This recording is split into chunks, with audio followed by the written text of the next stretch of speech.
Togo Info, le Togo à votre portée.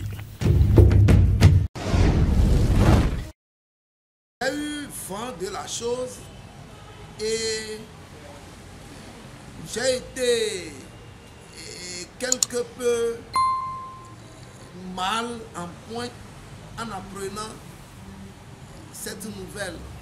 C'est ça la mesure d'accompagnement en ce temps de récession grave, au moment où on prolonge même l'état d'urgence sans coup férir.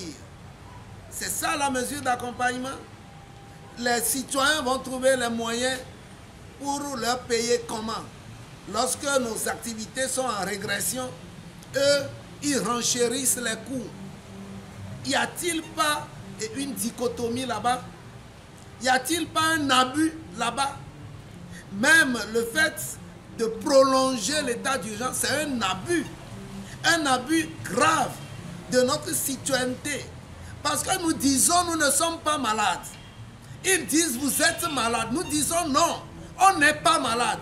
Ils disent, non, vous êtes malade. Nous allons venir vous vacciner. Nous allons vous faire des piqûres. Nos droits sont où? Ce n'est pas involontaire. C'est involontaire. Non, ce n'est pas involontaire. Il y a des mesures incitatives. On vous incite à le faire.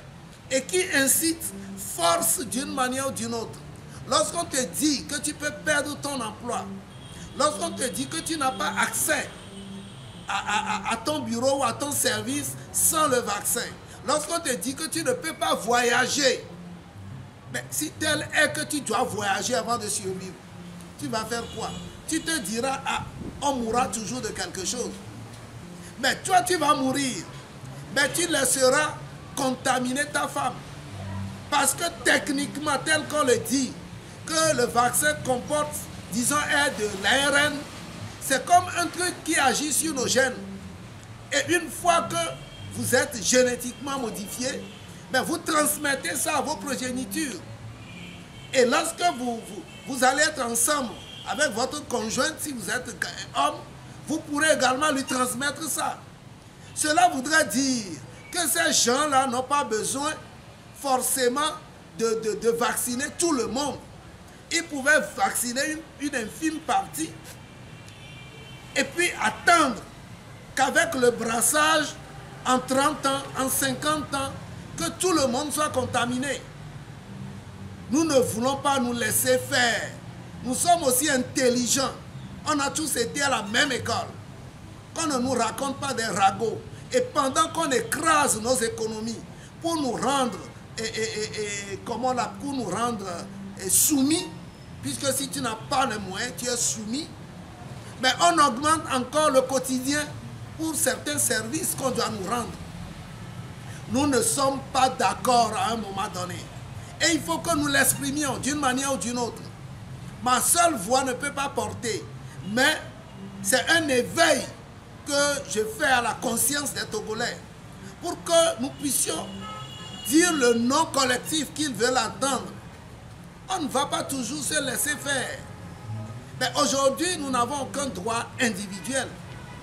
Puisque je dis je ne suis pas malade. Tu dis non, tu es malade, moi je viens te piquer. Et pendant le même temps, tu mets des mesures pour m'inciter ou pour me pousser, pour m'amener à leur décision. Si tel est que c'est volontaire, alors qu'il n'y a pas de restriction. Donc, oui, parlons des péages, le prix du péage, l'augmentation des péages. L'augmentation, c'est le moment à laquelle... J'ai dit que le moment ne s'y est pas. L'économie n'est pas au beau fixe. Mais l'économie est en régression.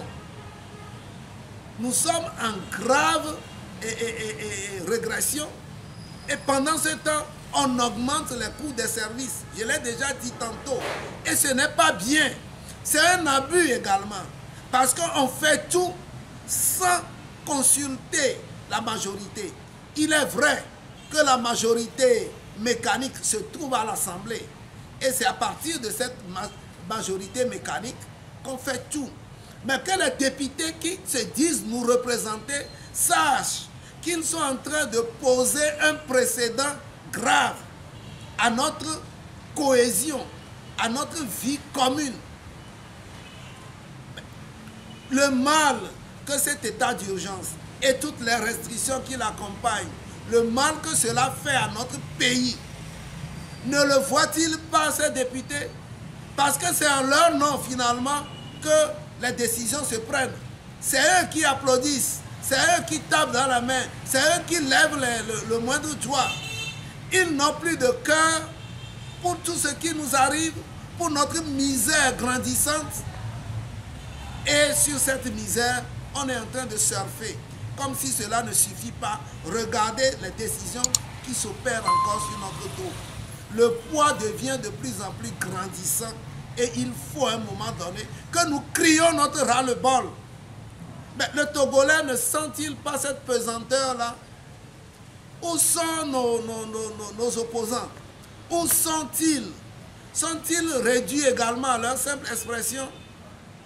Vivement que nous nous réveillons et qu'à un moment donné, on dise non. Ça suffit.